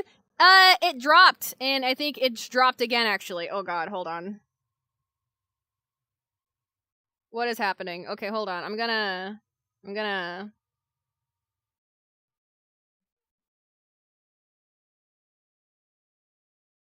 Hold on. All the other sites are fine. I just need to fix this one. Hello? Okay, and then set it back on again. Hold on. I think I need to fix it. Hold on. The thing broke. It broke. Hold on. Okay. I think it's back. Is it back? Can somebody let me know that it's reconnected? It's back? Okay, cool. I am sorry about that. Yeah, OBS decided to disconnect just randomly. I'm so sorry about that. Oh man. Never had that happen before. But yeah, OBS straight up disconnected. So yeah, my bad about that. My bad. Technical difficulties. We love to see them. Alright, hopefully it decides to not break again. Potentially. We'll keep an eye on it. Girl can't even throw a punch. Well, she might not need to, given the strength of her aura. All living beings in Remnant have an aura, except dark creatures like Grimm, though not all of them can utilize it in combat without extensive Hate when that training. happens. See, aura forms It's always a unfortunate. barrier that blocks fatal blows and even heals wounds. It can make weapons stronger too. When Ruby slaps a cartridge of dust into Crescent Rose, her aura lights up nature's wrath in man's hand. Dramatic, but accurate. This dust represents the base elements of the world. Fire, electricity, ice, wind, anti-gravity. Does that last one count? Rule of cool, Wiz. She's got the eyes of a hawk, and when she shoots you with dust, a bullet wound's the last thing you'll be worried about. With enough of a boost, ice dust can freeze over whole mechs, and she can power up her kicks to crater military-grade steel. I'm gonna be real with you. Dust is a really cool fucking concept in Ruby. I really do like dust a lot. Dust and aura. Those are so cool. I still need to finish putting together my Ruby OC. Oh goodness. I had a Ruby OC that I kind of wrote and kind of put together, and it was based off of like the whole wolf in sheep's clothing thing. Years of learning with her friends would be dashed as evil wolf in sheep's clothing fairy tale. Yeah. And with a flash of silver light, Beacon had fallen. Ruby's friends dead. Her school totally wrecked. Her sister disarmed. All because of a lover's spat that went way too far. Salem saw the world divided, and it was time to say goodbye to any happily ever after. But Ruby wouldn't give up like that. So Also, she Sporticus set is just out a to normal change dude, the can throw out world. nuclear level if he Even gets as an apple, Crescent which is Rose silly. began to feel This heavier is and true. heavier. Could she really I save love the world like Sporticus her as a fairy tale character. heroes? He's like All written she so did is what she's goofily. It's always great. done and never stopped moving forward. Because Crescent Oh Rose my wasn't the God. only thing she needed. She had to improve her semblance too. Right. While aura is essentially the manifestation of one's soul, the semblance is an expression of their It's personality. the expression of their Basically, personality. it's a Indeed. superpower farmed by aura. And Ruby's got super speed. Or a teleport. Or what is she doing exactly? Close. This is Petal Burst, a mixture of speed, Petal teleportation, Burst. and intangibility. Ruby can rocket from one point to another in milliseconds. By literally bursting into petals. Sort of. According to Best Robo Girl Penny, Ruby's semblance is extremely complex and variable. It involves breaking her body down to its molecular components before zooming off in complex paths, negating the laws of mass entirely. AKA Super Speed Plus. And Nora's best girl. Ruby's petal burst is so Nora's best girl. Yes, agreed. I love Nora. Nora Valkyrie is great. She is certainly quick enough to give Emerald and Mercury a hard time, and they've dodged actual lightning. She's faster than Blake, who could keep up with the most cringe faunus of all, Adam Taurus. Well, he did draw Adam is not cringe. Okay, hold on. I need to go on a rant. Hold on, I need to go on a rant. No. I need to go on a rant. I need to go on a rant. Okay. Fucking Adam Taurus was a cool-ass character and a cool-ass concept, but a bunch of fucking fans needed their goddamn headcanon to be real so fucking bad that they ruined the dynamic between fucking Adam and goddamn Blake. I have no hate towards Bumblebee. I love that ship. I do. But the problem is that ship, as a headcanon, ruined a lot of the writing for Adam Taurus. Adam is a cool fucking character. I like him a lot. I absolutely hate how they handled him. Oh my god. That is one thing I do not like about Ruby, is after Volume 3, the fucking writing went to shit. The writing went to shit! The fuck do you mean that fucking Blake doesn't get together with Sun? What? She gets together with fucking Yang? What? I don't know. I didn't get those vibes at the beginning of like the first 3 volumes of Ruby. I didn't get that between those two. I don't know when that became a thing. But like, again, I'm not trying to be quote-unquote homophobic. I can't really say that because I am homo myself. So like, but the thing is, it's more like, I don't like that kind of representation at the expense of writing. I don't like it. I'm not a fan. Adam could have been such a cool-ass character to really get into, especially when it comes to the side of the Faunus and their rebellion. And instead, they just used him as, like, the toxic ex-boyfriend trope, and I'm not with it. I'm not with it. Adam deserved better.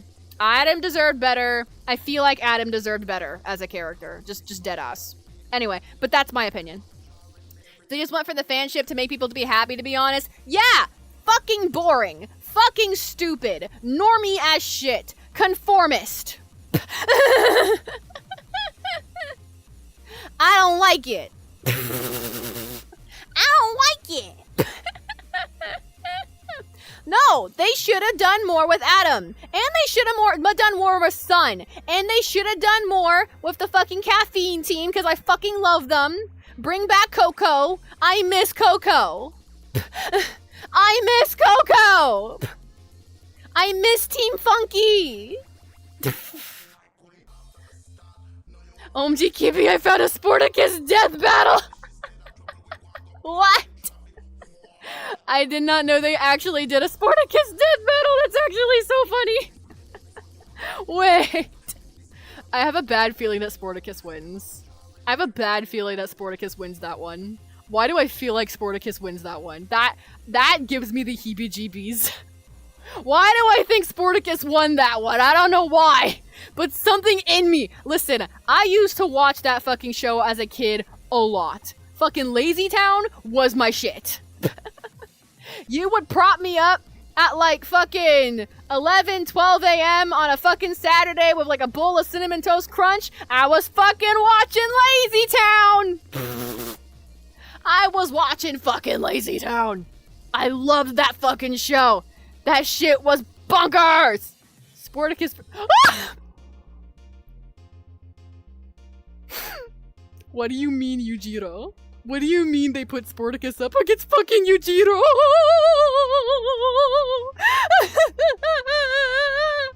What do you mean they put Sporticus up against fucking Yujiro Hanma? What? What? What timeline am I living in right now? What timeline am I living in right now? What the fuck are you saying to me? What the fuck are you saying to me right now? What? No, I'm sorry. No. There's no way. There's no way. There's no way. What do you mean? I'm so confused. I'm scared. I'll have to watch that as a reaction next stream. We're watching that as a reaction next stream. Yes. That's gonna be fucking hilarious. One of the comments in the VOD is Sporticus eats an apple to power up. Yujiro counters by eating an invisible imaginary apple. A picture of Mike Tyson appears on the screen for some reason! Bro, what the fuck? Okay.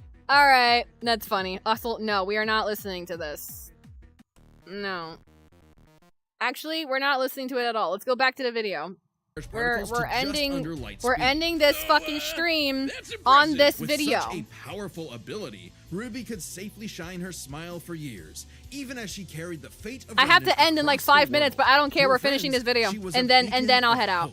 Well, yeah, y'all need to see this.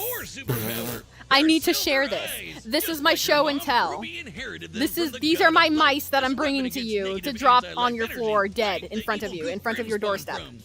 Look at these little dead mice I found. Here they are, like a cat. But Ruby's skills didn't falter after this her content, time at Beacon. this is my dead mice to you because you clearly can't hunt for yourself. Leveled up to compete with all sorts of powerful magic and mechanized foes. I'm so stupid. Her team Anyway, could even match the Ace Ops, an elite squad of longtime professional huntsmen, including Harriet, whose super speed semblance was totally outclassed by Pedal Burst.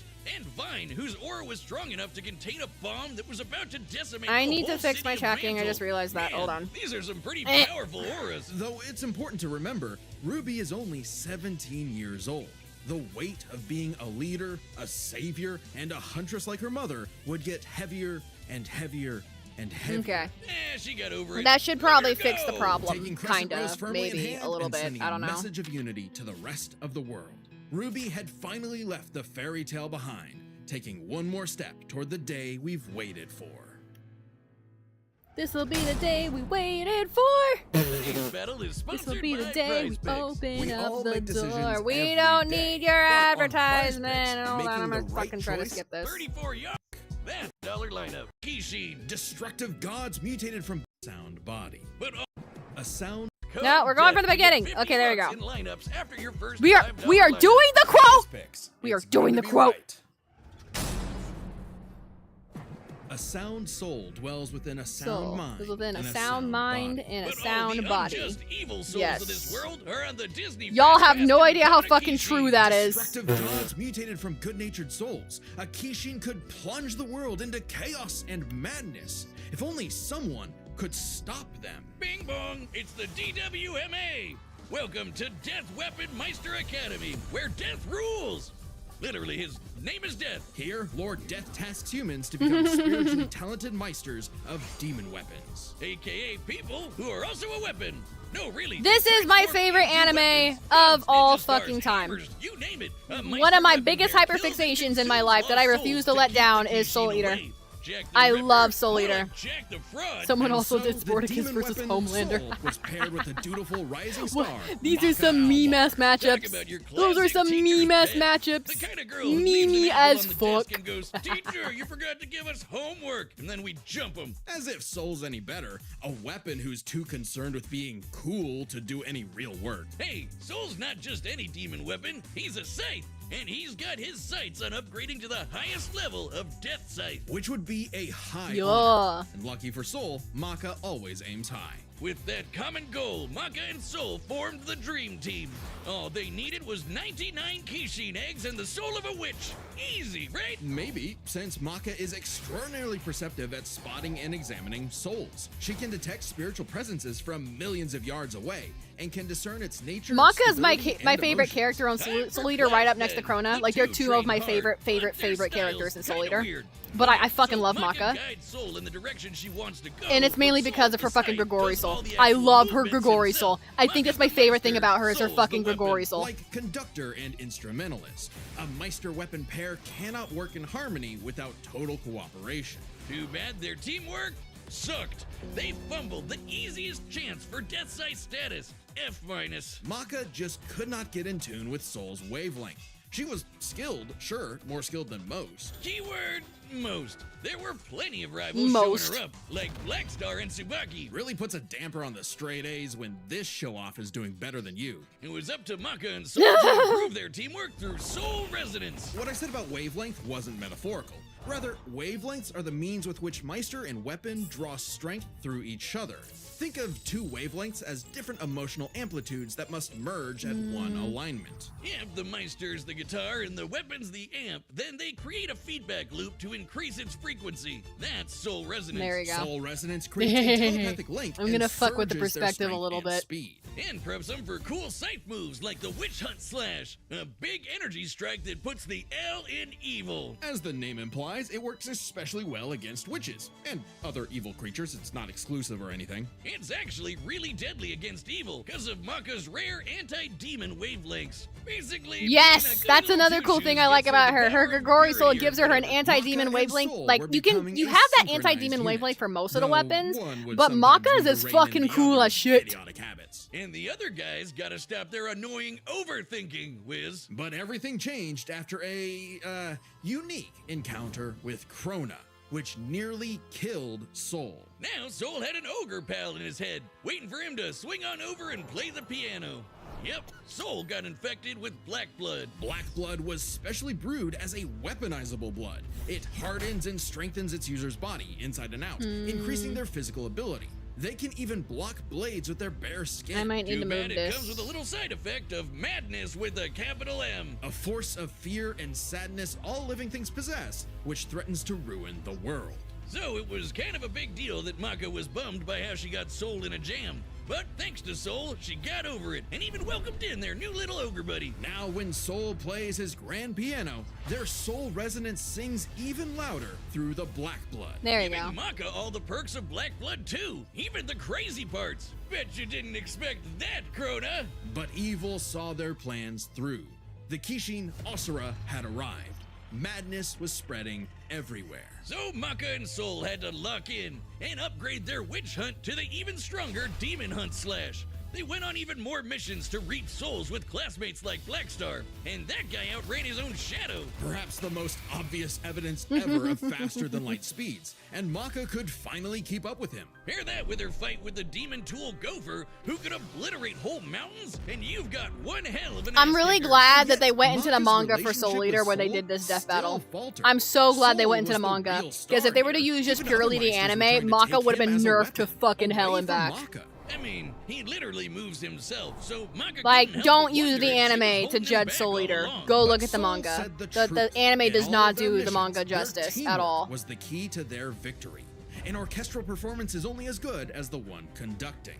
And so, their wavelengths played in harmony, and Maka donned a dress of black blood. It's an armor literally made of blood, and it lets Maka fly around and shoot out her soul as an epic sound wave. So freaking metal! At the same time, Soul discovered he could hack souls and directly transmit Maka's anti-demon wavelengths, basically shutting their enemy completely down through Soul Adagio.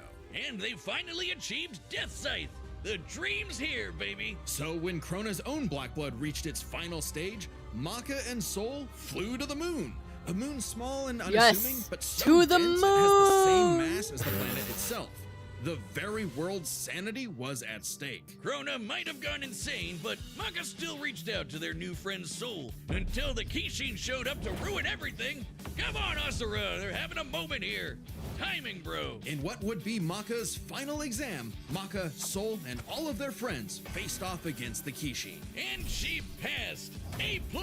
Maka pulled her weight and perfected her teamwork with Soul. Their wavelengths were pitch perfect. Asura did everything he could to separate them, crater them into the moon, punch holes in Maka's chest, tamper their souls with madness, and each time they successfully realigned their wavelengths. Until they kicked his ass with one final upgrade, the Kishin Hunt Slash. Maka Chop! Now that's what I call absolute cinema. Because a sound soul dwells within a sound mind and Sound body. mind and a So should you sound feel body. overwhelmed by evil's roars, just write 42 42 564 Yes, whenever indeed. you want to knock Very on bouncy. death's door. Congratulations to us. Wiz, your ego is showing. It always is. And why not? This death battle is episode 200. Well, yeah, it's a big deal, so we've got a big discount on our website to celebrate. Oh my god. And a bunch of behind-the-scenes sign up today. You can... So use code AN. Where else are you gonna find the store? Cool. All right, the combatants are set. Okay, here we Bring go. the data through all possibilities. It's time for Yeah, I mean, we all know where to support Death Battle by this point, right? Right? I feel like we know. Okay, it's official. This is so not cool. Oh, come on, Soul. Our target should be here, so try helping out. Hi! Who you looking for? You! Little Red Riding Hood, your humanity has strayed from its just path, and the Shinigami has called. Oh my gosh, your boyfriend turns into a scythe! Oh, that's so cool! Your soul is ours! I like how she blushed at that. I love that she blushed at that. Soul is not her boyfriend, but it's still funny. I like my soul, thanks.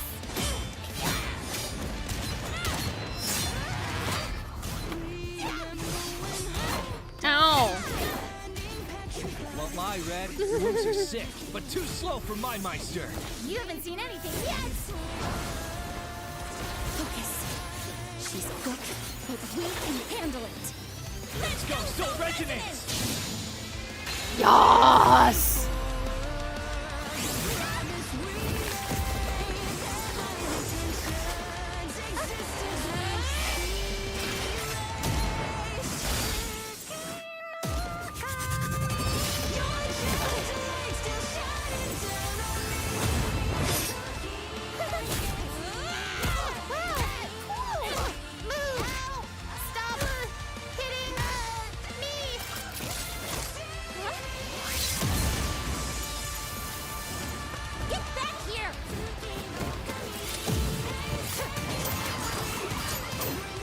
fucking Christ, Mako, why are you so cool? I love this girl way too much. God, I love Maka. She's so cool.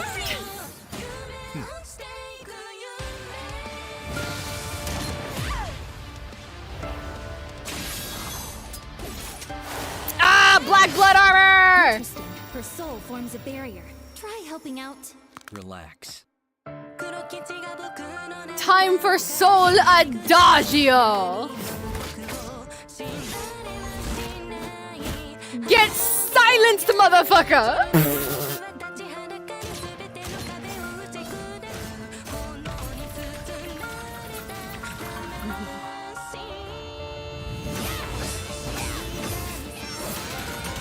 Sorry, but I'll never stop fighting. That's fine, Ruby. And I am a huntress. Soul Adagio. Ruby! The wavelengths. Damn it, she's. Stay strong, Maka. You got this.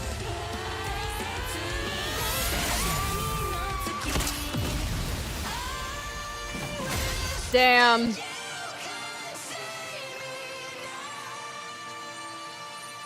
A simple, honest soul. Yup. Ruby Rose, huh? Yeah, a simple, honest soul indeed. KO! Rest in peace, Ruby. But hey, it's not often you get to see scythe-on-scythe action like that. Let's break this down with the four categories that best represent this matchup. First, I fucking love this death battle way too much. Because, like, I love both characters. I love Ruby just as much as I love Maka. But I'm also really happy that Maka won that. And again, only reason why is because Soul Eater is my OG hyperfixation. Ruby came way later. I was obsessed with Soul Eater in middle school. I was obsessed with Ruby in high school. Hey, I'm sorry. It's possible Ruby's own aura possesses a similar level of, say, energy strength. Though her semblance obviously can't replicate what Vine did. Eh, Black Blood Maka got blasted by Asura into the moon. Yeah, it's small, but its mass is the same as Earth's, right? Putting Asura's strikes at 2 quadrillion tons of TNT, over 5 billion times higher than Vine. So, Maka takes strength, but speed wasn't as clear-cut. Ruby's a fast little gal. Maka kept up with Blackstar, you know, faster than Shadows and whatnot. But as they improved their skills, Ruby and her friends could outspeed Atom, who blocked a particle beam.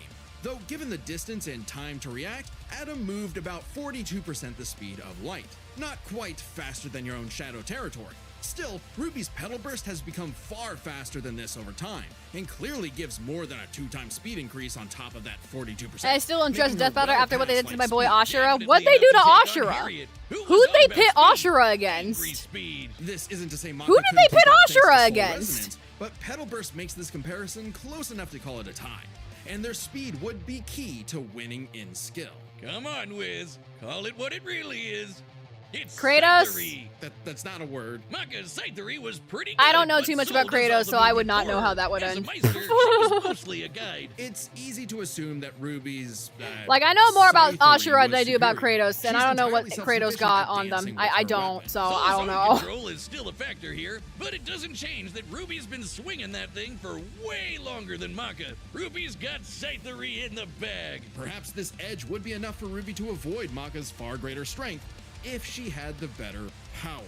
So, Aura's really cool. Barriers, It was healing, so muddy they made superpowers, two and so ending on. to the But it's got fight. one big weakness. It is a There was finite 2 resource endings? that is required for all of Ruby's That's powers. weird. What the Petal fuck? Burst, activating dust, even powering up Crescent Rose takes juice and some aura. Once it's gone, Ruby's totally vulnerable. And there's a second key factor regarding aura. It is specifically a manifestation of Ruby's soul. Yeah, that's how I knew this fight was fucked. Cause like, aura is literally the manifestation of your soul. Soul Eater is all about souls. You could definitely figure out how aura works. But plot twist, what about Ruby's silver Yeah, and eyes? because of her anti-demon Wayne Flake and her Grigori soul and her being able to scan other souls and all that and analyze them, she did that with Krona at the beginning of the fucking anime. She literally looked into fucking Krona's soul in order to know how to fight Krona, just dead ass, because that is that is her entire power set, is analyze the character of the soul of the person she's fighting, and then face against it the way she learned in terms of their weaknesses, just straight up. Or, even better, like she did with Krona, find out that they don't want to fight at all, they are just being forced to because someone's manipulating them. Anyway. And bit the dust. The winners are Maka Albarn and Soul Evans. Wait, his name is Soul Yep. Evans? Next time Yeah, his on name is Death Soul Metal. Evans. Alright. And that is it for me. Thank you guys so much for watching. And for stopping by and for hanging out and all that jazz. It's been really fun. It's been really fun. But, it is about time for me to head to bed, to tuck her in, to go do my own thing again. But I appreciate everybody who stopped by. I'm sorry for the stream interruption. That usually never happens, but you know, it is what it is. In any case, I thank you guys so very much. We're not gonna raid this time. There's not enough people to raid out with at the moment that I can tell. So, and not only that, it's super late. I wouldn't know who'd be fucking live right now anyway. But even then, thank you guys so much for watching. Yes, Night Slime Boy, thanks for watching and thanks for hanging out. I appreciate it. Let me go ahead and get this started. I will see you guys on Friday, because that is the next time I stream on this platform. Is Friday. Friday at the same time, 7 p.m. PST. But yeah, I'll see you guys later.